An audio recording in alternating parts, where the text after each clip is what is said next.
Podemos empezar hoy porque hemos elegido el debate de hoy sobre el consentimiento. Mirad, voy a hacer una introducción muy breve de por qué. Sabéis que en el año 2018, cuando hicimos la huelga feminista a nivel mundial, hubo un boom del movimiento feminista, que de pronto mujeres que en otros momentos no se hubieran ni siquiera atrevido a autodefinirse como feministas, de pronto sí empiezan a salir a la calle, tienen esa afinidad con nosotras, empiezan a manifestarse y a tomar conciencia de que esto tiene que cambiar. Y esto se le une que pocos meses después de la huelga del 18 llega la sentencia de la manada.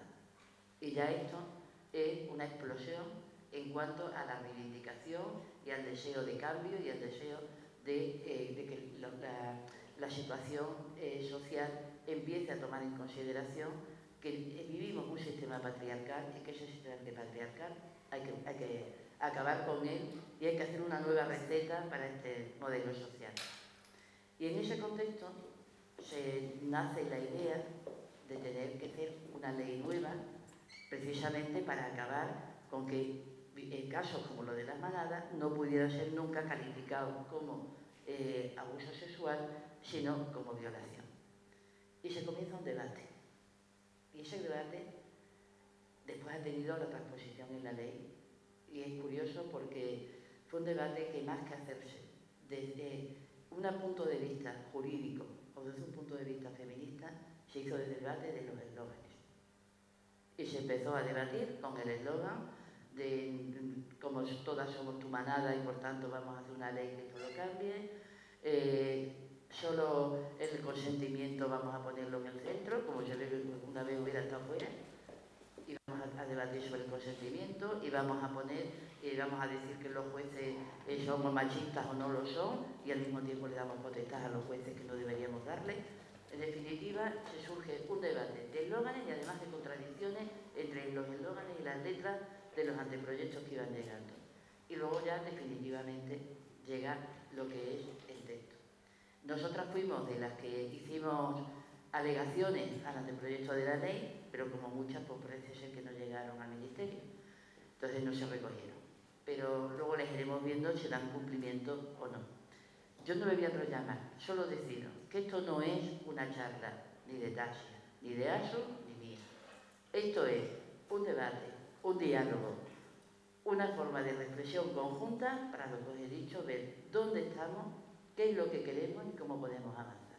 Así que yo le doy primero la palabra a ella, después a Aso y abrimos inmediatamente para que todas tengamos y todos tengamos la participación. Bueno, Tasia, muchas gracias por estar aquí, que has hecho un esfuerzo enorme por venir hoy. Gracias a ti por la presentación y gracias a la Asociación Malvaluna por la invitación, porque me encanta estar aquí en esta ciudad tan bonita, tener la oportunidad también de probar las comidas de aquí, que me encantan. Así que no podía rechazar esta invitación. Y bueno, también me gusta mucho estar en una mesa técnica con expertas, porque así podemos debatir sobre un tema tan controvertido y que todavía yo creo que no está resuelto, que es como que se va a hacer con el tema del consentimiento, porque aquí hay bastante tela que cortar. Estoy un poquillo resfriada, pero no poder dar bien la ponencia. Lo primero que iba a comentar es sobre el consentimiento, ¿no? Que es esto del consentimiento, está claro que es un concepto que ha sido objeto de controversia en los últimos años en la calle y en la sociedad.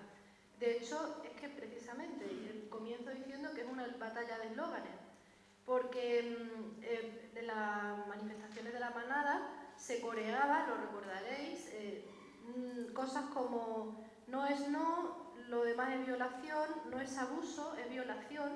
Son eslóganes que se pronunciaron en las calles. Cuando decían no es no, lo demás es violación, que es un eslogan además clásico del movimiento feminista, pues ahí hay implícito un concepto del consentimiento.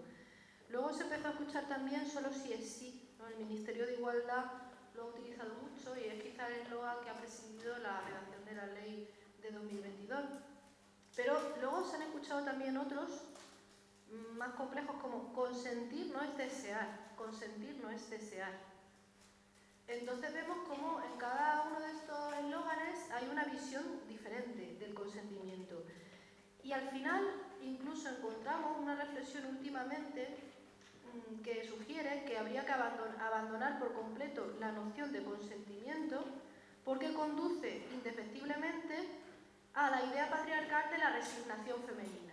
Es decir, siempre que exista el concepto de consentimiento en el derecho, el decidir si ha habido agresión sexual o no, si ha habido una violación o no, va a depender de si entendemos que, va a depender todo lo de la cuestión de la resignación. Al final se va a entender pues que consentir es básicamente aceptar, ¿no?, lo que el hombre te pretende imponer, y que no hay otra manera realmente de entender consentimiento, porque al final el marco del consentimiento siempre nos lleva a esa noción de la resignación.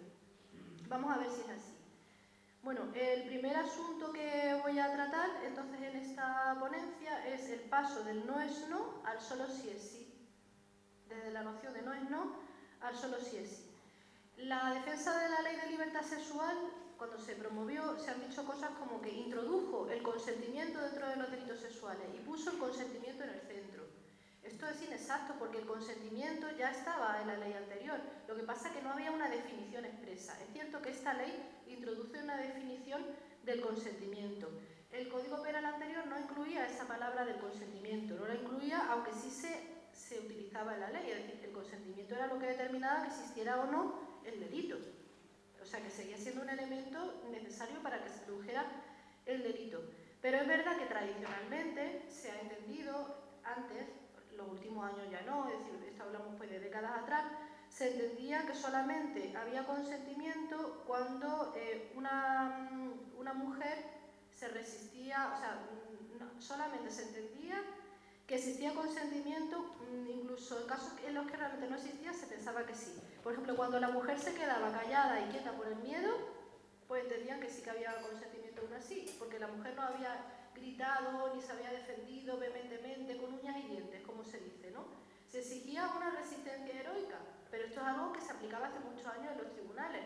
Es cierto que ya en los últimos años ya se aplicaba una noción, incluso por jurisprudencia del Tribunal Supremo, de consentimiento activo, es decir, se entiende que no tiene que haber una resistencia heroica con uñas y dientes, sino que si la mujer está asustada y callada por el miedo, pues también se entiende que hay una agresión sexual, ¿vale? Pero como vemos, es cierto que en la jurisprudencia no siempre parecían verlo los jueces, como pasó con el caso controvertido de La Manada. O hoy mismo ha salido en los periódicos un titular que hablaba de un caso en el que la mujer estaba dormida. Y entonces el juez entendió que como ella estaba dormida no había violencia e intimidación y por tanto no era un delito de agresión sexual, sino de abuso sexual. Ese caso, aunque se ha resuelto ahora, es porque sucedió en 2021, antes de la ley. Entonces se interpretó que como la mujer estaba dormida no había una resistencia que ella pudiera hacer de una manera visible, es decir, no había una... Entonces, claro, entendemos que en ese caso pues vamos a interpretarlo como abuso sexual, no como agresión sexual y como violación que tiene una pena superior. Vemos como ahí, ¿no?, el concepto de consentimiento también chirría, ¿no? Según si hay una resistencia heroica, entendemos que es un delito, y si no la hay porque la mujer está dormida, en este caso, pues entendemos que hay otro delito diferente. Entonces vemos ahí el machismo también del Poder Judicial implícito en la situación, ¿no?, y en la propia tipología anterior de agresión y abuso sexual. Para resolver esos problemas que ocurrían, como se ve en el propio caso de La Manada, que llevó a todo el movimiento feminista a la calle, es por lo que surge esa ley del solo sí es sí. Se basa en la idea que ya reclamaba el movimiento feminista desde hace mucho tiempo, de que solo cuando las mujeres dicen sí, es decir, cuando expresan claramente que quieren tener sexo, se puede entender que hay consentimiento. No es necesario que haya violencia para que exista violación. Estoy explicando el concepto de solo sí es sí. Pasamos del no es no clásico, ¿vale? Si yo te digo no y manifiesto un no de manera muy clara, hay violación, ¿no? Pero aquí hablamos de una mujer que no ha podido expresar con uñas y dientes ese no. Entonces pasamos del clásico no es no al solo sí es sí. Si una mujer no manifiesta un sí con claridad, todo lo demás es no. Y esa frase la dijo Carmen Calvo, ¿no?, para resumir esta esta ley, dijo Carmen Calvo. Si una mujer no manifiesta con claridad un sí, todo lo demás es no. ¿Vale? Esa es digamos, la explicación de Carmen Calvo que aclara el significado de esta ley y de este cambio de mentalidad que se pretende introducir. Vamos a ver, se mete un artículo nuevo, por tanto, en la ley que va a definir, ¿vale? Se modifica el Código Penal introduciendo una definición del consentimiento. ¿Y cuál es la definición que se introduce? Pues esa es la que voy a decir ahora. En el artículo 178 del Código Penal está la nueva definición de agresión sexual.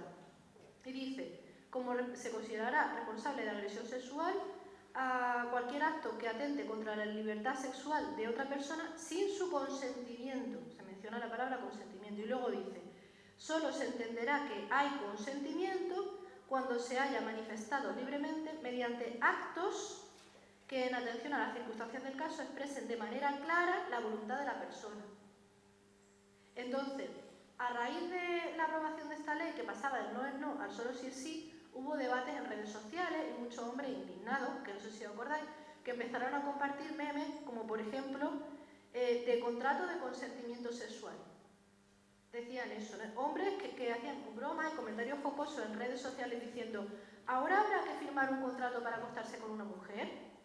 Porque la mayoría de las veces la mujer no dice, sí, prometo y juro que quiero tener relaciones sexuales, ¿no? No hacen ninguna expresión muy clara, sino que simplemente pues ves que ella quiere tener sexo contigo y pues ya está, ¿no? Entonces, ¿vamos a tener ahora que firmar un contrato de consentimiento sexual? Esa era la banalización que se hacía de este cambio legislativo. El propio Consejo General del Poder Judicial, en el informe que emitió sobre la ley, señaló que lo cotidiano en las relaciones sexuales es el consentimiento tácito no verbal y que si la ley exigía verbalizar un sí, eso podría vulnerar la presunción de inocencia, exigir que haya un sí, porque estaríamos presumiendo que hay violación en muchas circunstancias en las que no tiene por qué haberla, ¿no? Eso es lo que señalaba. Sin embargo, al final, la versión que habéis visto de la redacción no dice que tú tengas que decir sí, no dice eso. Lo que dice es que lo expresas tu consentimiento mediante actos que hagan denotar de manera clara tu voluntad. Pero no es necesario que tú digas sí, yo me quiero acostar contigo. Simplemente es necesario que haya actos de los que se pueda inferir que esa mujer desea mantener relaciones sexuales con ese varón, ¿no? Entonces, eso es de lo que estamos hablando. No se refiere, por tanto, a pronunciar la palabra sí, sino a cualquier tipo de actos, tanto verbales como no verbales, que expresen la voluntad de mantener relaciones sexuales. Y eso es lo que llamamos el modelo de consentimiento afirmativo. De hecho, frente a esas banalizaciones, hay una jurista que fue fiscal de violencia de género en Valencia, Susana Gisbert, que ponía un ejemplo para decir, bueno, es que esto del consentimiento activo es lo normal, es lo que debería ser así, o debería entenderse que eso es lo normal. De hecho, en los demás delitos, pues también existe esa noción del consentimiento activo realmente. Por ejemplo, si yo tengo un móvil mío aquí encima de la mesa y me voy por ahí un momento y alguien me lo quita, ¿no? Nadie presume que yo realmente estaba de acuerdo con que me lo quitaran. Me explico, ¿no? Es decir, en el caso de las violaciones y de las agresiones sexuales, el problema es que cuando denuncias que una agresión sexual, piensan seguro que ella en realidad quería. Lo que se presume es el sí. El sí de la mujer ya se presume, y eso no se presume en ningún otro delito. No se presume, incluso un hombre llega a denunciar una violación, dice, me han violado 4 hombres, o me han violado 2 hombres, o llega un chico y dice eso. Al chico no se le pone en cuestión igual que a una mujer, por la sociedad que tenemos. No se presume, seguro que el chico quería en realidad ser violado por 4 hombres en un portal de Pamplona o de donde sea. Eso no se presume. Ni con el robo, ni con el hurto del móvil, ni con ningún otro delito habitual de los que nos ocurren. Ya se presume que nosotros probablemente, si estamos denunciando algo, es que no queríamos. Yo no voy a denunciar una cosa si yo no quería. ¿No? Se entiende que eso es lo normal. ¿No? Si no, ¿por qué estoy ahí denunciando? Es que parece que se presume que las mujeres son vengativas, mentirosas, guarrillas, que van a vengarse de los varones. Entonces solamente se crea una mujer cuando hay un claro uso de la violencia Y por eso pasamos a un modelo de consentimiento afirmativo en el que el sí debe estar claro en las circunstancias. No vamos a presumir que ella miente cuando va a denunciar. Ese es el cambio que se pretendía introducir. De hecho, en el caso de la manada vimos precisamente esas distorsiones de la mentalidad machista. Me parece que fueron las Towanda Rebel, ¿no?, que decían que la sentencia parecía el relato de la sentencia de primera instancia de la manada parecía una película pornográfica. Porque hablamos de un caso en el que partían de que ella podía estar mintiendo realmente los jueces y les llevó al juez a conclusiones poco verosímiles. Por ejemplo, rechazó cosas como elementos de prueba, como las conversaciones de WhatsApp que tenían ellos en los que comentaban los hechos posteriores, o el carácter, las evidencias del carácter sobre los agresores que habían cometido ya anteriormente delitos o conductas parecidas, cómo se ufanaban y se reían un poco de lo que había ocurrido, y también la poca verosimilitud que tiene que una joven quiera mantener relaciones sexuales con 5 hombres desconocidos en un portal y que luego los denuncie. Y además, bueno, todos esos elementos realmente que estamos viendo, ¿no? Es decir, que se trataba de hombres corpulentos, más fuertes que ella obvio que estaba amedrentada y asustada. Todos son los elementos. Sin embargo, el juez decidió ignorar por completo todos esos aspectos, ¿no? ¿Por qué? Pues por considerar simplemente que las mujeres son mentirosas, vengativas y que tienen intenciones ocultas para denunciar, que esa es la visión machista que está de fondo en la anterior concepción, ¿no? En la concepción tradicional del consentimiento, que existía la resistencia heroica para considerar que había un delito.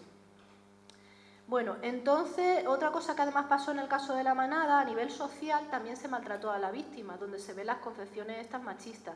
Por ejemplo, se desveló la identidad de la víctima en foros de internet y se analizó su comportamiento posterior y su comportamiento anterior, cómo hablaba con sus amigas, cómo salía después y se la veía contenta, ¿no? Aquí vemos que, como señala la jurista Catherine McKinnon, pues se analiza el pasado de las víctimas en muchos delitos y los comportamientos posteriores al delito. Sin embargo, el pasado de una víctima debería ser irrelevante en los juicios por violación y la identidad de una víctima, por supuesto, nunca debería ser desvelada. Son cuestiones que deberían formar parte de la privacidad. A nadie debería importarle si una mujer ríe y si sale con sus amigas después de haber sufrido una agresión sexual. Lo ocurrido en el caso de la manada evidencia que hay unas condiciones de desigualdad en materia de delitos sexuales. Cuando una mujer denuncia un delito sexual, enseguida se pone en marcha todo ese estereotipo existente que pesa sobre las mujeres y que nos considera malas, vengativas y sobre todo que en el fondo queríamos. Y entonces aquí he traído una frase de Andrea Dworkin que me parece muy interesante para hablar de esta concepción sobre la naturaleza pérfida de las mujeres. Dice: la prueba de que la mujer en el fondo quería ser violada es esta. Mira cómo viste, cómo camina, cómo habla, cómo se sienta. El artículo 24 de la Constitución, que exige que tiene que ser la parte que acusa la que prueba el delito. No puede ser él el que prueba su inocencia. La pregunta es, ¿realmente la ley del solo sí es sí invierte la carga de la prueba? ¿No? Esa es la pregunta que... Pues la respuesta a esta pregunta es que no. La ley del solo sí es sí no invierte la carga de la prueba. Lo que realmente se establece es una carga de la prueba compartida. Podríamos, por llamarlo de alguna manera. Lo que realmente pretende establecer esta modificación del concepto de consentimiento es que no partimos de que la mujer miente. El hombre tiene que demostrar su versión, tiene que probar su versión y la mujer tiene que probar también la suya. Es decir, ella tiene que probar que primero que el acto sexual tuvo lugar y que ella no quería mantener esa relación, pero es que él tiene que demostrar que ella de manera activa mostró que sí quería. O tendrá que probar que no se produjo esa relación sexual. Es decir, cada uno tiene que presentar un relato y tiene que fundamentarlo con pruebas. Lo único que establece, por tanto, esta en última instancia, y si tienes dudas como jueza o juez entre ambas versiones y no tienes claro qué pasó ahí, Entonces, claro, tienes que absolver al hombre, lo tienes que absolver por el principio de indubio pro reo, en caso de duda a favor del reo. Pero eso no significa en ningún caso que las absoluciones se puedan interpretar como que en realidad ella es una falsa, mentirosa denunciante, porque eso, que muchas veces se interpreta así, socialmente. Pero vamos a ver, si sale absuelto es porque no se ha conseguido probar al 100% que eso haya ocurrido. Es posible que incluso la jueza piense que la versión de ella es más verosímil y que en su fuero interno crea, yo pienso que tiene razón esta mujer, pero no tengo unas pruebas que a mí me permitan concluirlo del todo. Entonces, absuelvo en caso de duda, ¿vale? Pero eso no significa que ella mienta. No vamos a volver a presumir de nuevo que las mujeres son falsas, mentirosas, ni siquiera aunque salga suelto. Bueno, al final lo que introduce, por tanto, como estaba señalando, es una especie de carga de la prueba compartida. Este pequeño matiz que se introduce en la noción del consentimiento no es en absoluto descabellado, sino que más bien lo que hace es compensar una situación de desigualdad y de prejuicios, ¿no?, de la visión prejuiciosa contra las mujeres que existe en la sociedad tradicional. Como sostiene la jurista Catherine McKinnon, lo que pasa, los hombres se quejan en la sociedad. Cuando se escucha a las víctimas sin presumir que mienten, entonces los hombres dicen que se vulnera su presunción de inocencia. Y eso es lo que ocurre siempre. Si simplemente con que se escuche a la víctima sin una actitud machista, es decir, con una perspectiva de género como debe ser, porque perspectiva de género significa no tener prejuicios machistas, pues entonces se piensa que se está vulnerando la presunción de inocencia del varón. Pero hay que señalar que, como vemos, el cambio es más bien simbólico. Es decir, al final, la carga de la prueba compartida se traduce también en que el juez no parta de que la mujer miente y, por tanto, que no parta de prejuicios machistas y que, por tanto, juzgue con perspectiva de género, como ya viene exigido por la Ley de Igualdad del año 2007. Porque la Ley de Igualdad del año 2007 dice que a la hora de juzgar hay que juzgar siempre con perspectiva de género, es decir, sin partir de prejuicios machistas. Es verdad que esa ley no dice nada en concreto o no introduce algo en relación con los delitos sexuales, no dice, vale, el juez tiene que aplicar, la jueza tiene que aplicar la perspectiva de género a la hora de juzgar en concreto los delitos sexuales, pero ya decía que hay que aplicar siempre la perspectiva de género. Es decir, este cambio es un cambio muy novedoso que va a cambiar todo el derecho de materia sexual. Pues probablemente no.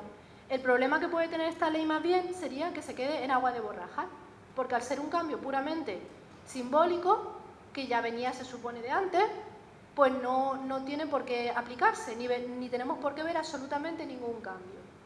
Las sentencias pueden seguir siendo exactamente las mismas si esto no se acompaña realmente, pues, de un cambio de mentalidad. Y al final, si todo se hace descansar en un cambio de mentalidad, esta innovación de la ley, que es buena pero es pequeña, pues tampoco supone ninguna cuestión. De hecho, esa idea ya venía, la del consentimiento activo en delitos sexuales, exigida por una sentencia del Tribunal Supremo del año 2020, la exigencia del consentimiento afirmativo. Pero, como vemos, pues no se aplica habitualmente, porque esta sentencia se refiere, la que he comentado yo de hoy, que ha salido ahora, se refiere a un caso ocurrido en 2021 y es un caso que se acaba de resolver. Y como vemos, se sigue juzgando los delitos sexuales sin perspectiva de género y partiendo de que las víctimas mienten, son falsas, es decir, sigue habiendo sentencias machistas. Quiero abordar otra cuestión, que es la de ir más allá del consentimiento. ¿Vale? Ahora hemos defendido la idea un poco del solo sí es sí, aunque hemos dicho que se queda en nada realmente en la legislación o que puede quedarse en nada, y ese es el problema. Y ahora vamos a cuestionar el concepto mismo de consentimiento. ¿Vale? Vamos a pensar en el caso Rubiales. El caso Rubiales ha sido un caso frecuente que condujo al... Bueno, sabemos que hubo una victoria de la selección española en el Mundial de Fútbol Femenino y Rubiales, el presidente de la Federación Femenina de Fútbol, le dio un beso no consentido a Jenny Hermoso en la celebración ante miles o millones de espectadores en el mundo entero que estaban viendo eso. Eso lo vimos, no todo el mundo.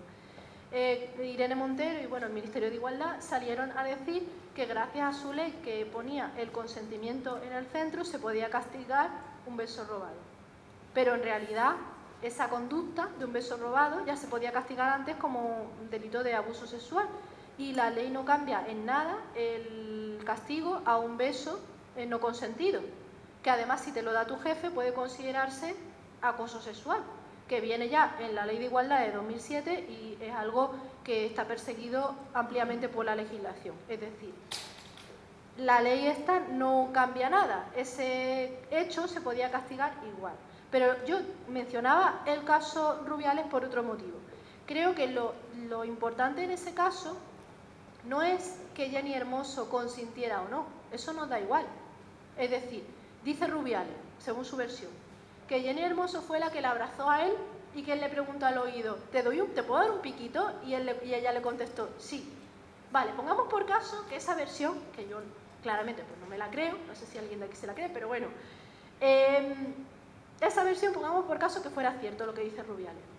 Aún así, ¿puede un jefe o un hombre mayor que tú en un contexto, o un hombre, aunque sea un compañero, ¿no?, en un contexto en el que hay miles de espectadores mirando en un escenario, preguntarte de repente, ¿te doy un piquito al oído? Es decir, ¿qué va a hacer la mujer? ¿Qué va a hacer? ¿Qué va a, en plena celebración, evidenciar un rechazo apartándolo y diciéndole, déjame? Es que se ve poco verosímil. Te quedas quieta y dices, sí, es que cualquiera haría eso, me refiero. El contexto. Entonces, esto lo que pone de manifiesto es que un sí puede robarse. El consentimiento muchas veces está viciado. Y aunque tú digas sí y expreses un sí con actos que se escuchen, aunque se hubiera escuchado a Jenny Hermoso diciendo sí, aunque se hubiera escuchado ese diálogo, te doy un piquito, sí, y lo hubiéramos escuchado, ¿no sería un contexto de beso robado, aún así? ¿No? Es decir, un consentimiento, un sí se puede robar. Una expresión evidente, ¿no?, de sí, de aquiescencia, se puede robar. Esto nos permite cuestionar el concepto de consentimiento, porque si nos centramos solo o fundamentalmente en el consentimiento, al valorar si ha habido o no un delito sexual, podemos precisamente perdernos en alegaciones espurias, como es que ella me dijo que sí, ella me abrazó a mí. Entonces nos dedicamos ahora a investigar, a centrar toda la prueba en el proceso, en ver si ella le abrazó, si ella le dijo que sí. Al final estamos de nuevo cuestionando, poniendo en tela de juicio a la víctima, ¿no?, victimizando de nuevo a la víctima. Parece que al final el consentimiento nos suele llevar hacia la resignación femenina en última instancia. Entonces, es importante que en asuntos como este la conversación no sea sobre si hubo consentimiento o no, sino sobre la situación objetiva de jerarquía, más allá de la subjetividad de las opiniones o que se pretendan deducir de la víctima o de las intenciones que pretenda alegar que tuvo el agresor, porque decía Rubiales, es que yo realmente estaba en contextos de celebración, no tenía una intención libidinosa. Vale, es que no nos podemos mover solo en el plano de la subjetividad, tenemos que movernos también en el plano de la objetividad, de las circunstancias que hacen que existan delitos sexuales con independencia de lo que digamos de las víctimas. Aquí además señalaré que la propia ley del solo sí es sí, cuando se defendió muchas veces con eslóganes y mensajes confusos que conducían a la población a glorificar la idea, a glorificar el sí, a glorificar el consentimiento. Sacaron una campaña de propaganda que hablaba de publicidad sobre la ley, el verano del consentimiento, que parecía animar a las jóvenes a decir sí y a disfrutar del sí, ¿no? Como, de hecho, el lema de solo sí es sí se sustituyó para esa campaña por sí es sí. Entonces, claro, no es lo mismo decir solo sí es sí, que significa pasar de un consentimiento pasivo a un consentimiento activo, solo sí es sí, solo un sí claro.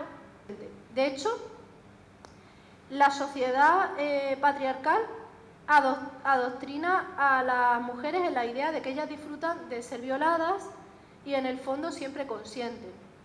Y al final lo que ocurre es que incluso una mujer que ha sido violada y agredida sexualmente se pregunte luego, ¿será que en realidad yo quería? ¿Será que yo de alguna manera asentí, quise, mostré que quería? Hasta ella misma lo duda. La sociedad entera ya lo presume, pero es que hasta ella misma tiene dudas sobre si ella en realidad consintió. Entonces el consentimiento es un concepto bastante perverso. porque la sociedad nos convence de que queremos siempre. Ella dice, en realidad yo quise. Y el hombre encuentra consuelo diciendo, ella quería. ¿Por qué? Porque los hombres no quieren verse como violadores y las mujeres no quieren verse como violadas. Hay muchas situaciones de la vida, de la sexualidad, pues las mujeres realmente que querían no soy una perversa o yo busco eso. Si es que la sociedad nos enseña a que disfrutemos con el sufrimiento. En esta sociedad es habitual que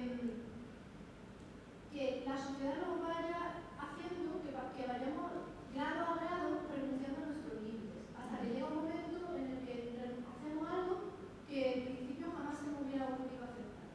Voy a poner el ejemplo del sexting, ¿no? Cuando un chico empieza a decirte, envíame una fotito tuya,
violencia sexual, aunque no esté contemplada en los términos que refiere la ley como violencia de género, entendemos lógicamente que es una de las principales violencias de género, una de las principales manifestaciones. Por desgracia, encima, cada vez más, pero bastante visibilizada, ¿no? Bueno, porque ya estamos contempladas en el Código Penal y todo eso. Entonces, progresivamente nosotras hemos ido formándonos, porque sí he de decir que la atención en este tipo de agresiones tiene su especificidad, tiene elementos totalmente que forman parte de la intervención de manera generalizada con otro tipo de violencias, pero la violencia sexual tiene su especificidad y como tal nosotras siempre hemos requerido formación sobre esta cuestión. En el fondo, de alguna manera, si tuviera que resumir todo esto que Tassia nos ha dicho y que yo en la experiencia de lo que es la atención veo, hay una frase que lo resume y que sigue vigente y es triste,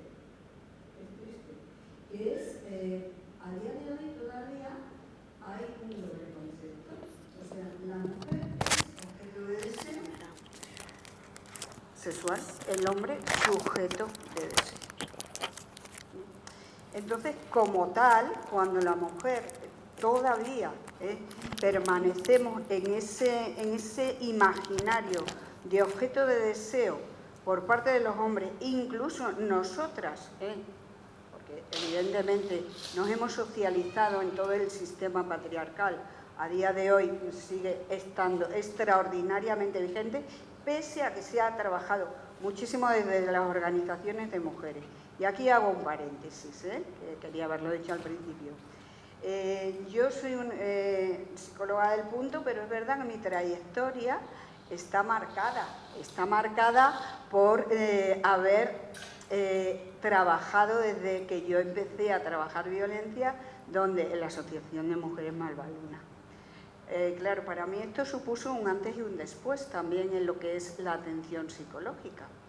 Porque yo cuando llego a Mérida, conozco a Marisa, a Katy y demás, Gloria, y en mi formación empiezo a trabajar en la asociación atendiendo a mujeres víctimas de violencia de género con ese bagaje formativo que yo tenía de la facultad, lógicamente, y de, evidentemente, un máster. Estamos hablando de que no venía en vacío. Yo venía con un bagaje de conocimiento y de experiencia menos, pero sí tenía conocimiento. Siempre cuento la anécdota, y la cuento mucho en el despacho, que en las referencias bibliográficas del máster había un libro que también figuraba, que se titulaba Terapia Familiar Feminista. Y yo ese libro lo vi, como tantos otros, evidentemente, ¿no? No estaba dentro de lo que era la trayectoria, para nada, formativa en las universidades, que yo creo que eso ahí sí se ha avanzado, ahí sí se ha avanzado en todos los estudios de género, lo que es la formación, máster y demás, ahí creo que se ha avanzado bastante. En aquellos tiempos no, sí, nos pusieron esa referencia. Claro, cuando yo después leí ese libro dije, madre mía. Pero eso fue lo que a mí me pasó en Malvaluna. Cuando yo empiezo a trabajar violencia con este bagaje de recursos y demás, de conocimiento, poco a poco también, claro, en lo que es el diálogo con mis compañeras, empiezas a ver la realidad, mi realidad, la realidad social de otra manera. Y sí que es cierto que cuando trabajas puedes trabajar desde el punto de vista de, bueno, pues todos los días, pero también te lleva a reflexiones. Y yo notaba que algo estaba fallando.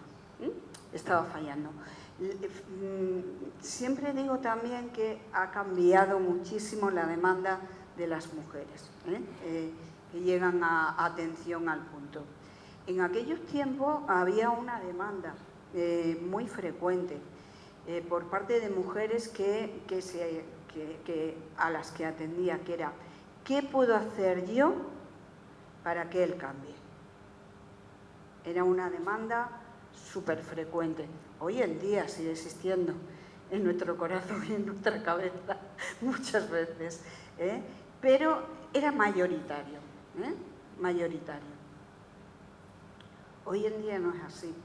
La inmensa mayoría de las personas a las que atiendo vienen con bastante conciencia de que algo pasa, y muchas veces la demanda ha sido sustituida. ¿Qué pasa? ¿Por qué repito relaciones? Ya lo que el otro haga o no, me interesa yo. ¿Qué me pasa a mí? Que repito relaciones, que luego, bueno, eso da para otra ponencia, ¿no? Porque eso ya es entrar en terrenos muy emocionales y demás, ¿no? Y sociales. Entonces, bueno, pues la atención en Malvaluna, os digo que a mí me marcó desde el punto de vista de que te vas sensibilizando con una nueva percepción de lo que es la realidad, y indudablemente repercutió en mi trabajo. Yo sentía que determinado trabajo que hacía con muchas mujeres, que estaba haciendo, y viene un poquito al hilo, y ahora explico la conexión, yo les estaba dando responsabilidad. La responsabilidad en cuanto a pautas que, evidentemente, bueno, pues si tú actúas de esta manera, claro, hay una reacción por parte del otro, pero claro, se quedaban en reacciones. No había una transformación de la otra persona en absoluto, ¿no? Entonces eran unas pautas muy conductuales, cognitivas y demás, de trato y demás, de tarea muy conductual, y sí que efectivamente tenían un efecto, pero se evaporaba rápidamente, porque el otro no se había movido absolutamente nada, ¿no? Entonces recibimos, no se me olvidará nunca, una formación desde el punto de vista más laboral. Me acuerdo que la dio Panet, y empieza a hablar de la perspectiva de género, que yo oí a mis compañeras, y ya dije, ya está, aquí está la clave. Aquí está la clave de por dónde tienen que ir las intervenciones. Cosa que en aquellos momentos, siempre digo, ni se hablaba, nosotras sí, pero violencia de género no estaba para nada conceptualizado ni nada más, ¿no?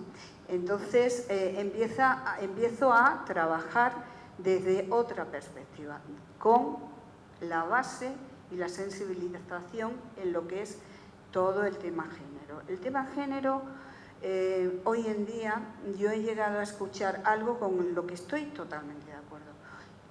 Hablando de intervenciones psicológicas, cualquier intervención psicológica que no tenga en cuenta la perspectiva de género, en términos muy patológicos, podemos decir que es iatrogénica, es decir, es lesiva. Y lo he visto. Y por desgracia, muchas veces, cuando las mujeres van a la red de profesionales, que hay gente fantástica, súper bien formada, con una perspectiva de género ya bastante asimilada, pero yo hoy en día todavía advierto. ¿Por qué? Porque he visto las consecuencias de una intervención psicológica, digamos, tradicional, que daña, y sobre todo en el tema de violencia, daña y revictimiza, ¿no? Revictimiza en el sentido de que volvemos a tú eres la responsable de todos los males, por decirlo de alguna manera.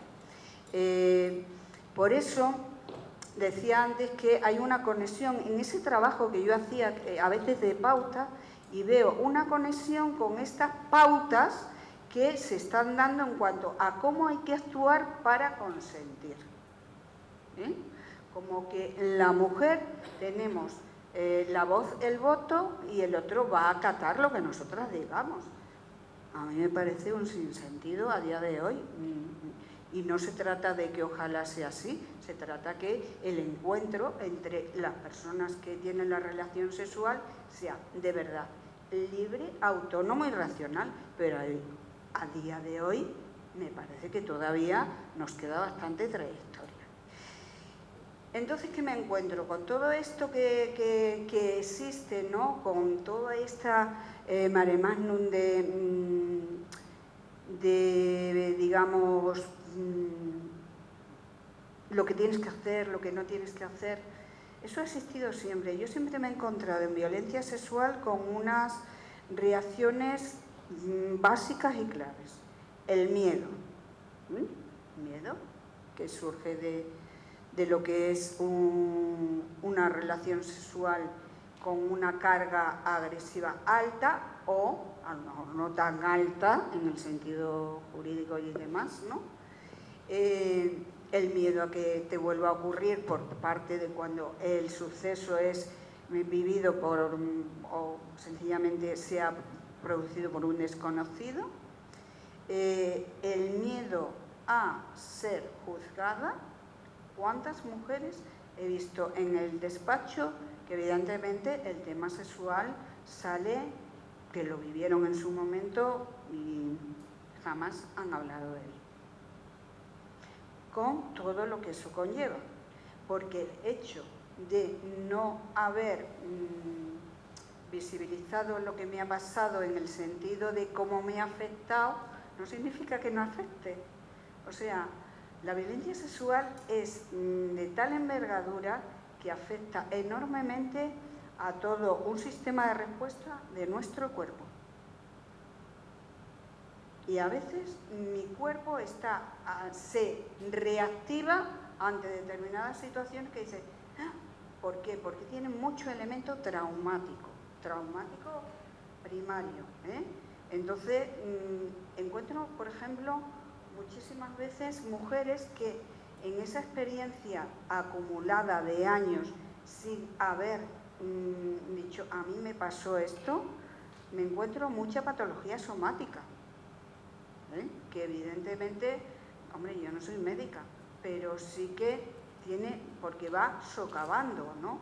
Porque socava la identidad. La violencia sexual socava la identidad de una manera brutal. Entonces me encuentro con ese sentimiento de miedo que nos expresa el miedo al ser juzgada. Eso ya lo sabemos porque, bueno, los casos que aquí tenemos a dos personas, tanto Marisa y Tasia, que son las expertas jurídicas. Claro, cuando vas a un juicio, ¿qué pasa? Pues que hay que prepararse para ir a ese juicio, porque allí vas a recibir cañita. ¿Desde qué punto de vista? Desde el punto de vista que siempre, hasta día de hoy, es que la mujer tiene que demostrar que efectivamente ella no quería. Bueno, pues porque se ha asumido que sí, que el hombre propone y la mujer en el fondo dispone.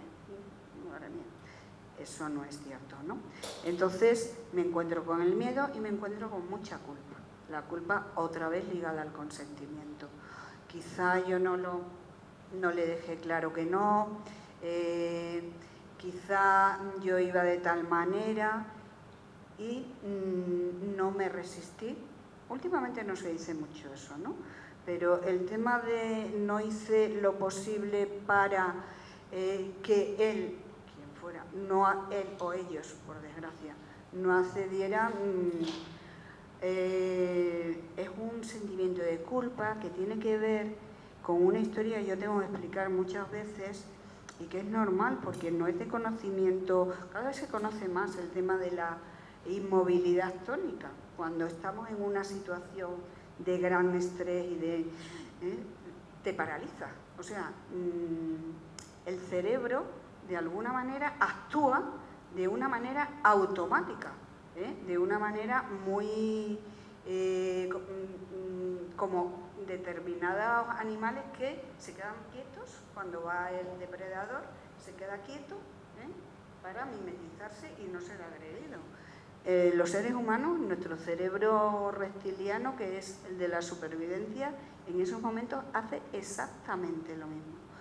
Y fijaos, es una tontería esto, pero si no se conoce, te crea culpa, porque yo no me he resistido. Y dice, es que es la primera reacción que como seres humanos, cualquier persona en una situación que siente de peligro vital, la primera reacción es parálisis, porque salva. Y el ser humano está programado para ser superviviente. Más que digno es ser superviviente. Y después avanzamos en nuestra tarea como seres humanos, ¿no? Recuperando dignidad, ¿vale? Entonces, el miedo, la culpa, el trabajo que hay que hacer sobre el hecho de qué van a pensar de mí. Fijaos, otra de las cuestiones que muchas veces hay que trabajar, lógicamente hay que trabajar el miedo, la persona tiene que ir avanzando en su vida, en ir ampliando de nuevo su vida, en ir volviendo a vivir, ¿no? Y hay un miedo que, claro, la experiencia ya te lo dice, ¿no? Pero muchas veces cuando esa experiencia no era dilatada como es ahora, ese miedo a hacer determinadas cosas por parte de gente, vamos a poner un ejemplo, ¿no? A ver, una chavala de 20 años, ¿pues qué tiene que hacer? Pues su vida y salir a divertirse. Y había un miedo ya no por el hecho de encontrarse con el agresor, es por el miedo a lo que pasaba y lo que ha dicho Tasia, ¿no? Se juzga tu vida en el antes, en el mientras y en el después. Entonces, ¿cómo es posible que se ha vivido esa historia y por parte, y lo tengo que decir, de algunos abogados, quizá con la mejor intención del mundo, se les ha advertido a las víctimas, ten cuidado, no fotos, mejor, hombre, tanto como decirles no salgas, no, pero que tengas cuidado. Entonces, marca la vida de la persona. Claro, ¿qué ocurre? Que si el proceso, que no puede ser corto, porque no lo puede ser por todo el tema de pruebas y demás, dura X tiempo, ¿qué condenamos? ¿A una mujer a estar recluida para así demostrar más su inocencia? Es muy perverso. Y esto no son anécdotas, esto forma parte del trabajo. Forma parte del trabajo prepararnos para el juicio. O sea, mi experiencia en violencia sexual es que como el procedimiento, ligándolo con lo judicial, ¿vale? Como los procedimientos son muy largos, sí que se hace toda una tarea de volver a y de empoderamiento, que esa es otra de las cuestiones importantes, pero siempre les digo, vamos a dejar de momento este telón de fondo, esta historia, en el cajón y la retomamos después cuando vayamos a tener que acudir a juicio. ¿Por qué? Porque al acudir a juicio evidentemente se reactiva todo y yo prefiero que la persona vaya también con el dominio de por dónde la pueden preguntar, qué la van a preguntar, reactivar recuerdos y una serie de cuestiones. Por eso decía que hay una especificidad en la atención de la violencia sexual. Y tenemos que trabajar el miedo, tenemos que trabajar la culpa, todas esas emociones que en violencia de género forman parte de lo que son las secuelas. Cuando una mujer empieza a entender cómo la violencia que ha vivido se inscribe en el contexto social, cultural, de todo el tema del patriarcado, al nivel que sea más alto, digamos cultural, más bajo y demás, es liberador, porque se entiende más a sí misma. Ya no es a mí me ha pasado, no, nos pasa. Y yo ese tema, desde el recurso, utilizo, claro, tengo una ventaja sobre mis compañeros varones, que soy mujer, y sé perfectamente de lo que hablo. ¿Por qué? No solamente como psicóloga, por el hecho de ser mujer, porque en el fondo todas hemos vivido o empatizamos perfectamente con determinadas situaciones, porque algo nos han raspado muchas veces. Entonces, mi trabajo, de alguna manera, a mí me facilita, yo creo que con respecto a mis compañeros varones, que no digo que no puedan hacer un trabajo en este ámbito, pero me facilita el trabajo. Y el trabajo se hace a través de mucha formación y de estar con nuestra mente abierta y, como decían, tiene que ser un trabajo de formación y de sensibilización. Hay mucha formación, pero yo creo que queda mucho, desde mi punto de vista, en el sistema judicial, y lo digo porque lo digo en el despacho, pero yo no tengo ningún problema en decir que hay que hacer muchísimo avance en el sistema judicial, porque revictimiza, no repara, no repara.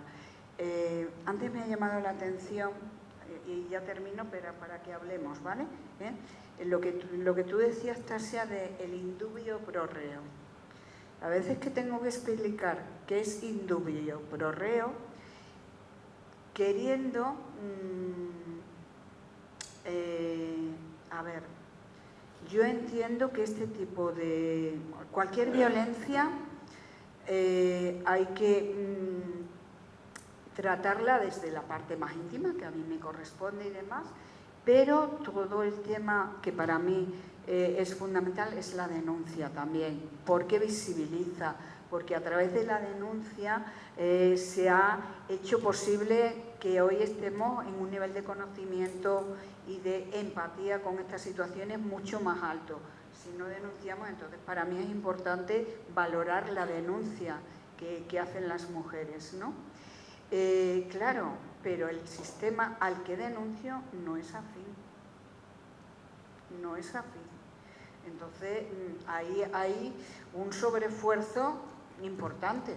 Las cosas como son, yo lo digo que creo que hablo con mucho conocimiento de causa, que en el despacho ahí se toca todo a nivel muy emocional, ¿no?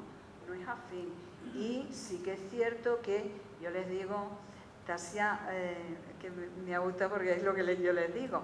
Bueno, a ver, el indubio pro reo no significa que no te crean, sino que el juez, la jueza, no ha... porque es verdad, o sea, yo estoy convencida que hay jueces o jueces que sí que realmente a lo mejor creen, pero dice, a ver cómo hilo la sentencia, que también lo he visto, de sentencia que dice, Dios, qué esfuerzo ha hecho esta jueza, me acuerdo de una perfectamente, que dije, madre mía, porque la jueza, en el fondo, había entendido muy bien la situación, pero, hombre, no prevaricaba en la sentencia, pero...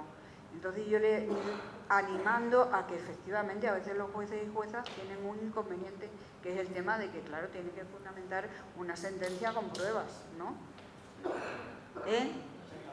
Bueno, venga, pero sí lo tengo que hacer, porque la gente tiene que confiar desde una posición adulta. Yo comparto con ella que eso puede ocurrir, pero también, Marisa, y no soy tan buena, efectivamente, les digo lo que acabo de decir, cuidado que vamos donde vamos. Y siempre desde una cuestión importante que es el acompañamiento en ser creída. El otro día yo veía a una chica, de verdad que siempre me gusta hablar de las situaciones porque se llega cuando hacemos la formación y demás. Esta chica es sudamericana y entonces ella denunció una agresión sexual y ella ha estado durante 2 años totalmente convencida de que no la iban a creer, porque esa es una realidad también de las mujeres migrantes. Se encargan muy mucho, era su pareja además, de decirle, a ti quién te va a creer, que a mí es que me indigna enormemente, varones que en la supremacía de que estás en mi país, que realmente no lo entiendo, ¿no? Cómo se puede llegar a... Pero es verdad que se utiliza mucho, ¿no? ¿a ti quién te va a creer? Entonces viene con una sentencia de 9 años de cárcel y una serie de cuestiones más, y su cara era diferente, porque está empezando a vivir ahora. No es que no se lo creyera, lo hemos trabajado un montón, que realmente, claro, el hecho de ser creída por los recursos de atención es importante, pero que te validen en un juzgado, eso es importantísimo en la recuperación emocional. Es así. Yo he visto también lo contrario. Gente que estaba caminando bien y el juzgado dice que... y hacer así. Me acuerdo de una niña que entró en una historia totalmente desquiciada. Porque es que era obvio, pero el juzgado no reconoció el tema de abusos. Entonces, psicológicamente fue muy, muy duro, porque la justicia, cuando de verdad hace justicia, es reparadora, no social. Yo estoy hablando de la emoción, de cómo me siento, cómo me siento como persona, me siento a nivel de piel ya, ¿no? De cómo mi cara cambia, y eso es muy importante. Y a mí esto, pues me encantaría que estuviéramos muchas veces hablando con jueces y juezas, o sea, con todo el sistema judicial, abogados y demás, porque creo que es una cuestión muy importante que tenemos pendiente y y para eso están estas mesas, a las cuales agradecemos estar aquí todos ahí. Me he traído de algunas sentencias de este año, de octubre del 23, sí, la mayoría son de septiembre y octubre, que ya están aplicando la ley nueva. ¿Y qué es lo que ocurre? Que la mayoría entra primero a debatir con el tema del consentimiento, si ha variado o no ha variado el consentimiento para el Código Penal. Y todos te dicen, siempre el consentimiento ha estado en el centro, solo que antes había que demostrarlo de forma negativa, y ahora la demostración será de forma positiva.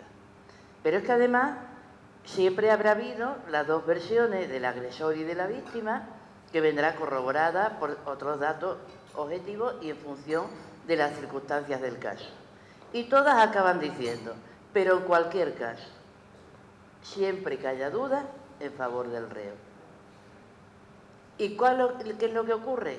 Que casos de sumisión química, casos donde dice, estábamos de fiesta, nos fuimos a una casa de unos amigos y allí pues unos dan una versión, otra versión, y otro dice, no, yo creí que sí quería porque ella aceptó y el consentimiento me llega hasta aquí, pero después no continúa. Error de prohibición. Error en la apreciación. Claro, con todas esas interpretaciones, al final decimos, tenemos una ley que nos ha mejorado objetivamente el enjuiciamiento de la violencia sexual o no. Y yo pienso que no nos ha mejorado mucho, porque sigue teniendo y está muy cargada de esos elementos subjetivos. Luego hay otra cuestión que tú y yo debatíamos antes, que me gustaría, a ver si me convences. Digo, a ver si me convences por el tema de que yo tengo mis dudas. A mí me parece que se vuelve mucho al derecho de autor. ¿En qué sentido? En que la ley plantea que el juez, en función de las circunstancias del agresor, podrá graduar la pena. Esa no es una circunstancia objetiva. Porque yo puedo entender que porque el agresor tenga 18 años, le voy a bajar, y este será posiblemente el argumento que den, no le voy a destrozar la vida a este chaval de 17 o 18 años, que lo voy a marcar para el futuro. Y eso puede hacer que la pena se rebaje. Que yo sé que ni la condena, ni las penas largas, ni todas estas cosas son varitas mágicas, pero sí expresa, desde mi punto de vista, el reproche social que pueda tener un acto. Y si ese acto le vamos bajando el nivel de reproche, vamos extendiendo la mano. No sé, esta es una reflexión mía que yo te planteo, pues si te apetece comentar algo. También podemos comentar, que no es solamente que la tanteo no podamos Yo estoy totalmente de acuerdo. De hecho, bueno, yo he sido muy crítica con esta ley. Aquí lo que pasa es que como he traído la cuestión del consentimiento, en concreto, pues es verdad que en términos filosóficos al menos, en términos teóricos, en términos de lo que la sociedad quisiera y lo que reivindicaba el movimiento feminista, es verdad que la sociedad quería dejar de lado la idea del consentimiento que exigiera resistencia heroica y pasar a un concepto de reciprocidad en las relaciones sexuales, que es más o menos lo que se ha pretendido introducir en ese artículo de la ley. Otra cosa es que eso en la práctica tenga alguna consecuencia. Y eso, lo que he sostenido antes, que va a quedar probablemente en agua de borrajas. Con respecto a que ha introducido, es verdad, porque al final eso es una cosa, lo de la carga de la prueba compartida al final. ¿En qué se traduce eso? Pues se traduce en perspectiva de género y estamos donde hemos estado siempre. Y perspectiva de género, si no tienen, pues no, las pruebas se van a interpretar igual. Va a haber una idea, la idea del contrario, y al final presunción de inocencia y ya está. Y dubio pro reo, o sea que al final no se va a resolver. Otra cosa es que la ley es verdad que introduce aquí, estas son las circunstancias en concreto, por si interesa a alguien, las circunstancias en las que se considera que, siempre que se da esto, se considera que no hay consentimiento, las que introduce son violencia, intimidación, abuso de situación de superioridad o de vulnerabilidad de la víctima, así como que la víctima esté privada de sentido o se abuse de su situación mental, o que se realice cuando la víctima tenga anulada por cualquier causa su voluntad. Por ejemplo, pongamos mujer dormida, mujer que está drogada, que está ebria, que le han dado burundanga, que todas esas circunstancias, que la víctima tenga discapacidad, por ejemplo, la víctima puede, porque sea menor de edad, aunque si es menor de edad ya se considera automáticamente, no aparte. Pero bueno, en todos esos casos se considerará que se produce una agresión sexual porque no hay consentimiento. El problema es, todas estas circunstancias que acabo de enumerar, como vemos, algunas de ellas el problema que tienen es que son subjetivas, están sujetas a la interpretación judicial. Por ejemplo, ¿y qué es que exista violencia, intimidación, situación de superioridad o vulnerabilidad de la víctima? ¿Existe vulnerabilidad de la víctima? No sé, y los jueces machistas pues dirán, no, eso es un problema, o sea, el problema del propio concepto indeterminado. Y luego por otra parte está el elemento probatorio, como sostiene. Si un juez es machista o una jueza es machista, va a serlo a la hora de analizar la prueba. No queda acreditado. Pues no queda acreditado que la mujer esté drogada, no queda acreditado que estuviera realmente dormida. Es que se puede cuestionar todo.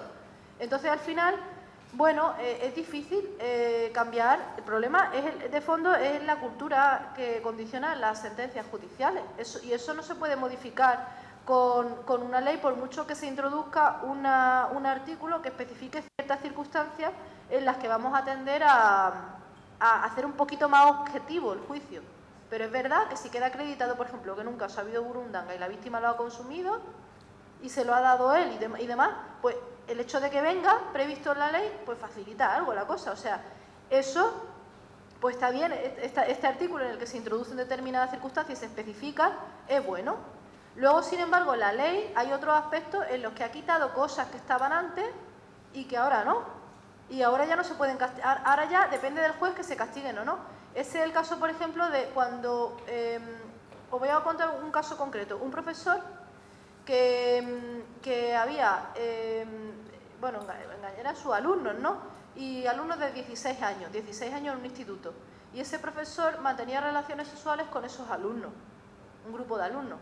Bueno, pues entendemos que eso es una agresión sexual. Hablamos de un profesor que abusaba de su autoridad para tener relaciones con alumnos. Bueno, pues había un artículo en el Código Penal que castigaba a las relaciones de adultos con adolescentes de 16 años mediante abuso de superioridad o engaño.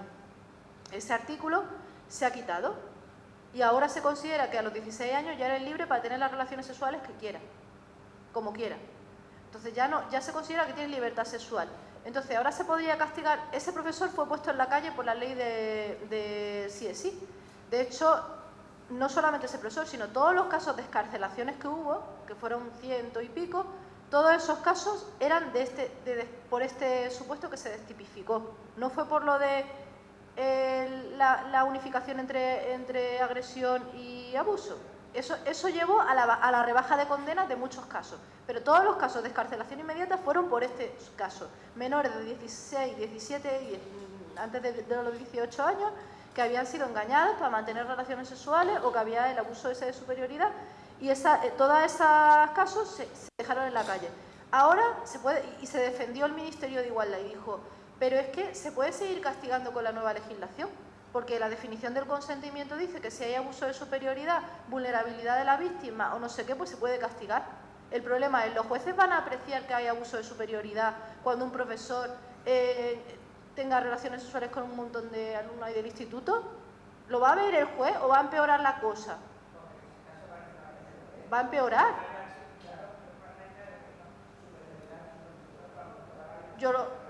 Lo vemos clarísimo, pero yo lo veo clarísimo, pero ¿lo va a ver clarísimo los jueces o ahora va a resultar? Porque claro, el problema es que si eso lo despenalizamos...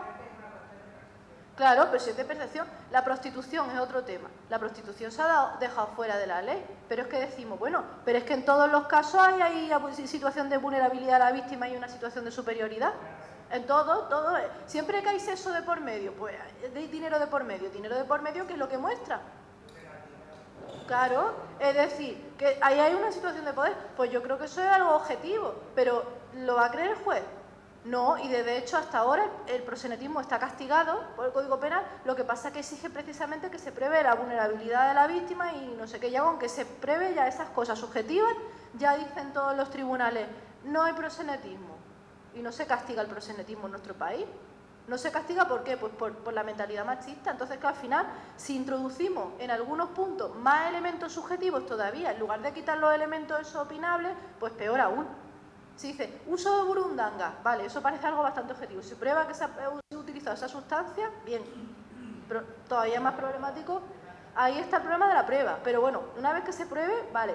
El tema es, si encima, además del problema probatorio, vamos a introducir elementos subjetivos que den lugar a que los jueces hagan un poco lo que les dé gana, entonces al final, bueno, esta ley tiene algunas intenciones buenas, como vemos, aunque lo de dejar fuera la prostitución y lo de los niños, para que a partir de 16 ya haga, eso a mí no me parece para nada bien, estoy en contra de esas dos cosas. Pero es verdad que luego la ley, pues en este tema del cambio del consentimiento, introduciendo esta lista de cosas y algunas otras agravantes que introduce, también agravantes para castigar, por ejemplo, dentro de una pareja, ¿no? Si es una mujer con discapacidad, es decir, hay una serie de agravantes que introduce. Eso está bien. Problema, que al final, pues la ley en sus efectos prácticos ha tenido más problemas que ventajas por el momento.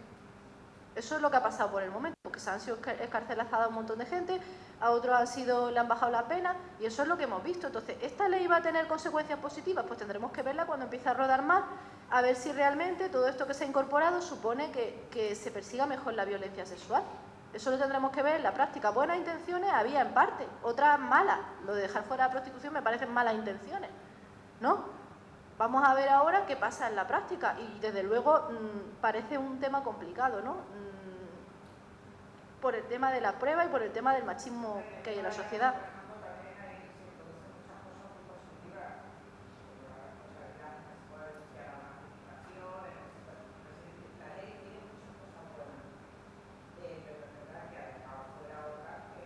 Bueno, y otra cosa, lo que comentaba, me parece que sí, ¿no? La unificación de la horquilla de la agresión, ¿no?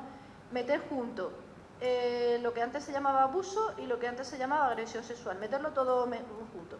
Pues eso ha supuesto que se ha bajado las penas de conductas graves, ¿no? Y eso, pues es un problema, porque la sociedad estaba pidiendo que se bajaran las penas, por ejemplo, a los miembros de la manada, porque uno se vio beneficiado por la rebaja de condena. Si la sociedad lo que pedía era lo contrario, ¿por qué se tomó la decisión de bajar la pena? Si decían que tenían que unificar la horquilla para quitarlo de la intimidación, para que la violencia no fuera un requisito y no se exigiera probar la violencia, vale, hasta ahí estamos todos de acuerdo, que no se exija probar violencia, vale, pero tú podías haber subido las penas en lugar de bajarlas y así no hubiera generado ese efecto. O podías haber, o no era necesario que trataras todo igual, cuando hay violencia y cuando no la hay, solo era necesario que castigaran los casos como violación, las violaciones en las que no hay violencia. Que llamara violación a lo de la manada, punto y pelota, que lo llamara violación y lo castigara aunque no hubiera violencia, pero no es necesario que castigaras todo igual y lo pusieras todo dentro de la misma horquilla. Es que se han dado justificaciones que han generado problemas muy graves, como reducir ahora la cuantía de las penas. ¿Quería la sociedad que bajaran las penas por las agresiones sexuales? No, es lo contrario de lo que la sociedad pedía. Entonces, ¿por qué han hecho eso? Pues no sabemos si por falta de pericia técnica y también por una cierta ideología, pues de que no se trata de castigar más, lo que decían es, no se trata de poner penas más altas, se trata de educar y de la sociedad, en fin, cosas así, pero la sociedad, nosotras no hemos decidido que bajen las penas, para nada, ¿no? Entonces, bueno, la ley también tenía algunas malas intenciones, y esta es una de ellas, no malas intenciones como esa, porque eso se atribuye pues a malas intenciones, es decir, querer bajar las penas. En los juicios pues nos vamos a encontrar con situaciones como, no será, pero ella me abrazó, como lo que decía de Rubiales, yo le dije, te voy a dar un piquito, y ella dijo, sí, claro, si nos metemos todavía más por ahí, ahora ya van a obsesionarse todavía mucho más con el consentimiento, porque van a decir, la ley ha hecho algo raro ahí en el consentimiento que no acabamos de entender, que es lo que piensa la comunidad jurídica. Entonces, vale, vamos a centrarnos mucho en esta cuestión de los consentimientos. Y ahí la prueba, si no sé qué, y al final pues vamos a ver interrogatorios. O sea, puede haber un reforzamiento todavía de la revictimización de las mujeres con ese tipo de preguntas que al final vayan a intentar ver si dio un consentimiento más activo o menos activo. Es decir, todas esas cosas son muy abstractas, entonces al final se van a traducir en eso. Yo pienso que eso puede ser un problema también. Y luego otra pregunta que me hiciste fue lo de la cuestión del derecho penal de autor. Yo, bueno, sí que pienso que, por ejemplo, la Ley Integral de Violencia de Género introduce una serie de tipos penales que castigan al varón que comete un delito de lesiones leves, coacciones leves, maltrato leve, contra la que sea su pareja o haya sido su pareja. Entonces, en ese tipo, el agresor tiene que ser siempre el hombre y la agredida la mujer.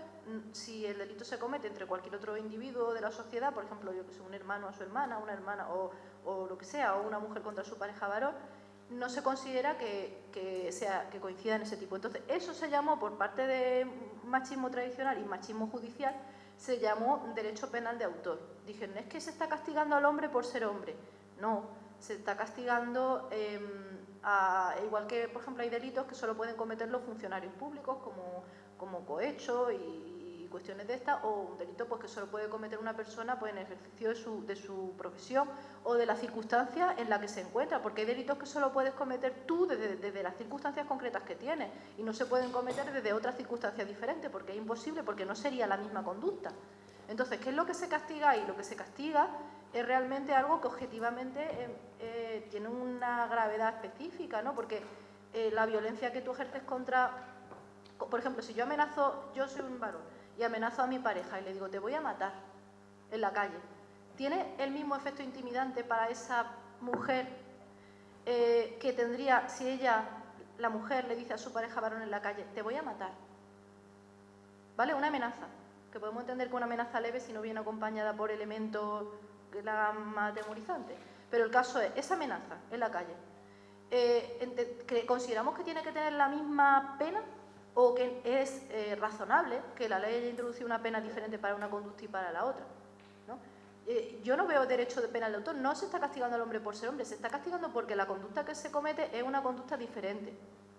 Entonces, ahora... Claro, una relación jerárquica. Ahora, yo sé que te refería a otra cosa, que te estaba refiriendo al hecho de que, por ejemplo, se tenga en cuenta la edad del varón, la edad en concreto que tiene, a la hora de poner una pena mayor o poner una pena menor. Yo pienso que sí que hay que tener en cuenta determinados elementos circunstanciales, aunque puede ser que podamos debatir sobre algunos. Es decir, puede ser que un determinado elemento circunstancial lo que haga al final es rebajar pena y pasar por alto... Si al final lo que se haga es facilitar el machismo, pues todo lo que sea facilitar el machismo... Lo vamos a explicar un poquito porque sí. Si lo conocemos, sí. igual estamos dando por hecho. Os explicamos esto lo que es. Esto, sí, yo creo que me escuchan. A ver, esto viene de la siguiente cuestión. La ley reforma el Código Penal y esta sabemos que es una ley que tienen que interpretar las jueces que son muy machistas, dicho en términos de quien propone la ley. Pero al mismo tiempo nos encontramos con que varios artículos de esa ley, al modificar los tipos penales de los delitos de abuso, de agresión sexual, y al determinar las penas que le corresponden según cada delito, establece una coletilla que dice: el juez, a la vista de las circunstancias del caso y del autor, podrá aplicar la pena más baja. Es decir, que si estamos, os voy a poner un caso, un tema de una agresión sexual a menor de 16 años. que se castiga con una pena de 5 a 10. La ley autoriza al juez a que pueda bajar la pena hasta 3, en función del autor. Y dice la proximidad de edad, la proximidad de formación y demás. A ver, me parece que son una amplitud enorme de lo que es la potestad de interpretación del juez, que al final, si sabemos que tenemos jueces machistas, ¿por qué darle más potestad en lugar de menos? Porque a eso es a lo que me refería. Es decir, ¿por qué vamos a facilitarle al juez que pueda reducir una condena, que no la puede agravar? Porque además lo dice la propia ley. O sea, solo puede reducir en 1 o 2 grados. Si tú reduces en 1 o 2 grados, te vas a 3 años. Incluso a 2,5 te puedes ir. Es decir, que no va a pisar la cárcel, vamos. Un ejemplo en el que quizá eso sí puede ser positivo. Pasó que un caso que salió en la prensa de una mujer que le había tocado el trasero a un chico de su misma edad más o menos en una discoteca. Y el chico la denunció por abuso sexual, ¿no? Bueno, ya no sé si fue posterior, pero bueno, pongamos que es un delito de agresión sexual leve, ¿no? Eso. El caso es que, claro, esta mujer no le va a dar miedo al varón. De hecho, es que no es lo mismo. O sea, esa conducta, desde mi punto de vista, ni siquiera debería ser una conducta punible de interés del derecho penal. Otra cosa es que lo cometa un varón contra una mujer en una discoteca. Ahí puede llegar a ser punible, porque el temor que puede provocar un varón desconocido que toca a una mujer en una discoteca puede ser susceptible de generar un efecto fuerte, ¿no? Sobre la víctima. Y pues no es lo mismo, no se puede comparar los delitos que cometen en un contexto patriarcal hombres contra mujeres y mujeres contra hombres cuando hablamos, por ejemplo, de sexualidad. Es que la sexualidad no tiene ni siquiera el mismo efecto psicológico sobre el varón y sobre la mujer, y el que lo comete no tiene un sistema entero que respalda esa conducta violenta. Entonces, si se presenta ese caso, es verdad que es este tipo de, sobre todo los delitos que cometan mujeres contra hombres, que esta flexibilidad judicial puede ayudar a reducir esas penas. Pero yo creo que eso no se debería resolver así penalmente. Porque pueden dar lugar precisamente a lo contrario, a que sea una herramienta y un instrumento al servicio del machismo. Entonces, si lo que se pretende es introducir diferencias que son de sentido común como esta, lo que habría que hacer es introducir una serie de tipos específicos en el Código Penal en violencia sexual que fueran delitos que solo pudieran cometer hombres o que solo sean delitos cuando lo cometa el hombre, como pasa con violencia de género. Y que luego existan también agravantes de sexismo que se apliquen cuando el delito lo comete un varón. O sea, que se resuelva como se ha hecho en violencia de género. Por ejemplo, que si hiciera tocar el culo, que eso solamente sea delito si lo hace un varón contra una mujer. Pueda ser delito. Y que si lo comete una mujer contra un varón, pues no sea punible, cuando es muy leve la conducta. Que ni siquiera sea punible. Por ejemplo, porque dar con una palma en el trasero es que ni cuando lo hace un hombre tampoco tiene mucha gravedad. Es decir, pero por lo menos...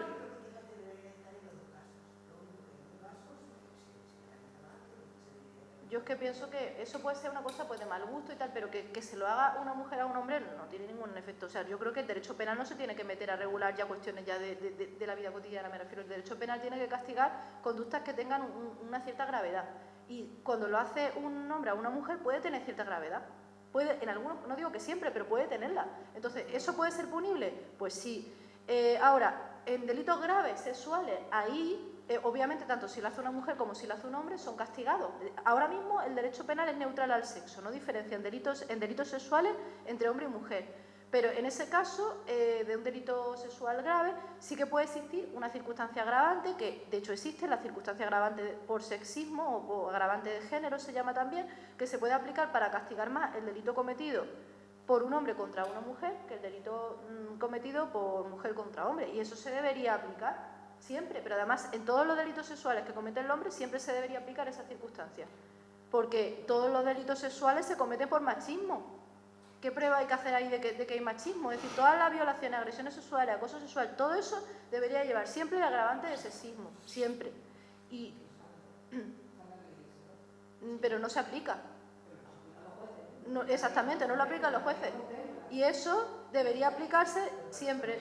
Obligaciones con sus hijos y sus hijas después de un proceso de divorcio. Por ejemplo, puede no pagar una pensión, puede no ir a verlos cuando no le da la gana, puede hacer de su capa un sayo y no pasa absolutamente nada. No más que le pueden pedir una ejecución de una sentencia, alguna historia de esta. Ahora, ¿qué estamos viendo últimamente? Que la mujer no entrega a los hijos y se las está castigando por sustracción de menores, con penas además elevadas que les obligan a estar pidiendo el indulto. Estamos viendo que hay situaciones en las que hay una denuncia de abuso sexual por parte de un familiar, que ahora digo algo también de la ley, a un menor, y que la madre de ese menor pone unas cámaras en casa porque no tiene otra forma de probarlo, las presenta en la denuncia y resulta que la condena por revelación de secreto. Si no tiene otra forma de probar el abuso sexual a sus hijos menores. O una ley como la que tenemos ahora, que es otra cosa que yo no veo, que reduce la agravante de parentesco en los delitos de violencia sexual al padre y a los hermanos. Y las parejas que conviven con las madres y con los padres, y los abuelos, los tíos que viven en casa o que no viven, pero que van con frecuencia, esos no tienen ningún tipo de dato objetivo para poder enjuiciar. Así que después ya esto te va a reducir, que tenemos otra forma indirecta de reducción de la pena. Eso es lo que yo cuestiono de esta ley, que yo que comparto contigo todo lo que estás comentando, y de hecho hay cosas que me parecen fundamentales. El que se lleve el debate que tú haces a nivel filosófico del derecho, hay que llevarlo a los juzgados, porque si no vamos a tenerlo súper difícil. Y esto no va a cambiar. Bueno, pero es que me emociono con la cosa de los juzgados, de ponerlos a caldo. Yo no sé cuáles serán las medidas judiciales más apropiadas. Nosotras en el día a día pues encontramos con muchas dudas, ¿no?, en los procedimientos. Bueno, pues si deben ir acompañadas las mujeres previamente o no, la prueba preconstituida si procede o no procede siempre, si la fase de recuperación que también recoge la ley, que parece que lo obviamos siempre, el proceso de recuperación integral de las mujeres víctimas de violencia, que parece que eso no lo recoge la ley en ningún sitio, y a mí me parece sumamente importante y creo que todavía no hemos desarrollado, aparte de los centros de crisis o no. Y la valoración del consentimiento judicialmente es sumamente importante, y la calificación de la pena, pero como decís, hay algo muy influyente que es difícil también de trabajar, y lo hemos visto hace poco. Hace una semana o dos hemos tenido aquí unas jornadas intergeneracionales que hemos organizado con centros de mayores y con jóvenes. Y es que es un poco lo que referías antes, ¿no? El consentimiento viciado es que hay normalizadas muchísimas conductas y, bueno, pues la sensación de que tiene la percepción. Marina Marroquí, por ejemplo, cuenta en uno de los ejercicios que hace, que le pide a los adolescentes y a las adolescentes que definan su perfil de mujer ideal y su perfil de hombre ideal, ¿no? Y el hombre ideal estamos hablando de jóvenes de 14 años, es que el hombre sea un machote, que sea cariñoso, romántico, pero tampoco mucho, que sea celoso, que sea alto, rubio, guapo y que tenga unos abdominales que no sé cuánto. Y la mujer ideal es que sea rubia, que tenga culo, que tenga tetas y que además sea sumisa o que haga lo que yo le pido y que no sea muy... Ese es el perfil. Entonces, claro, es que eso condiciona completamente el consentimiento. Es que estamos viendo, yo que procedo del ámbito también de la salud mental, chicas que se intentan suicidar porque su novio la ha dejado o se ha ido con otra. O mujeres, chicas que se pelean tan... Entonces, quiero decirte que estamos en un contexto que a mí me preocupa, porque es verdad que dice, vamos a ver, esto a veces cómo puede seguir pasando si ya tenemos planes de igualdad también en el centro educativo, que es otro medio. Entonces, a lo que me quiero referir, lo quiero concretar, ¿no? Que judicialmente, efectivamente, tiene que haber una medida eficaz y práctica, y a veces no siempre contamos con esa perspectiva de género desde el cuerpo judicial, ¿no?, desgraciadamente. Pero es que, claro, también es muy difícil en el contexto machista y patriarcal en el que seguimos moviendo y que se sigue más representando muchísimo en la población joven. A mí sí, eso sí que me preocupa enormemente, ¿no? Porque condiciona, pues, las relaciones sexuales, desgraciadamente, condiciona la sexualidad y condiciona muchísimo el consentimiento. Entonces, no sé qué opináis vosotras al respecto. Y sobre todo, por ejemplo, lo del acompañamiento, que es una de las cosas que siempre el acompañamiento en los procesos judiciales y las intervenciones también, las intervenciones previas a los procesos judiciales. Que estamos viendo también, que muchas mujeres van al forense o bueno, en algún ámbito judicial se dice no vayas a la psicóloga porque esto cuanto antes lo olvide mejor, ¿para qué remover la mierda, no? Y eso nos pasa mucho, ¿no? En fin, no sé un poco qué opináis de todo esto. Uno de los problemas que hay es que se produce en una esfera íntima en la que es difícil probar lo que sea, ¿no? En el caso de la violencia sexual, la ausencia de consentimiento. Entonces, pues, el trabajo de la psicóloga no solamente es importante para sanar a la víctima, sino también puede ser clave a nivel probatorio, porque el perfil psicológico de los efectos y el impacto que deja sobre la víctima puede precisamente denotar la existencia o ser una prueba a favor de la existencia de una agresión sexual o de maltrato y violencia machista. Y de hecho esos informes deberían ser una cosa, o sea, todas las víctimas que entren en el sistema de justicia deberían ser siempre remitidas también a los servicios de atención para las víctimas públicos, y siempre se debería recabar un informe con una conclusión que alcance si según ese informe se deduce que es víctima y que ha sufrido tal delito. Debería existir esa prueba siempre, porque precisamente en estos casos íntimos es muy complicado probar, y a veces lo que hay que hacer precisamente es crear la prueba cuando existe. Y una profesional en abordaje psicológico de la violencia machista es la persona más idónea para poder ayudar a la persona, juez o jueza, a dilucidar si esa conducta ha tenido lugar. Pero ¿cuál es el problema? Que si lo vemos, que es lo que tú dices, eso debería incorporarse. Sin embargo, hasta ahora lo que estamos viendo es que la justicia actúa de una manera absolutamente separada del resto de los servicios públicos. Es como si fuera un cajón compartimentado y absolutamente independiente de todo. No cuenta ni con los servicios de atención que hay de las mujeres, con los puntos de atención psicológica en el caso de Extremadura, ni con las casas, ni con nadie. Solamente cuentan ellos con ellos y con sus propios equipos. Y no hay más relación, por tanto, todo lo demás, pues al final queda un poquito en lo que debiera ser para poder aplicar y ejercer bien el derecho. Pero desgraciadamente no es como actúan los juzgados hoy por hoy. Yo quiero hacer una comparación. A mí me parece que lo que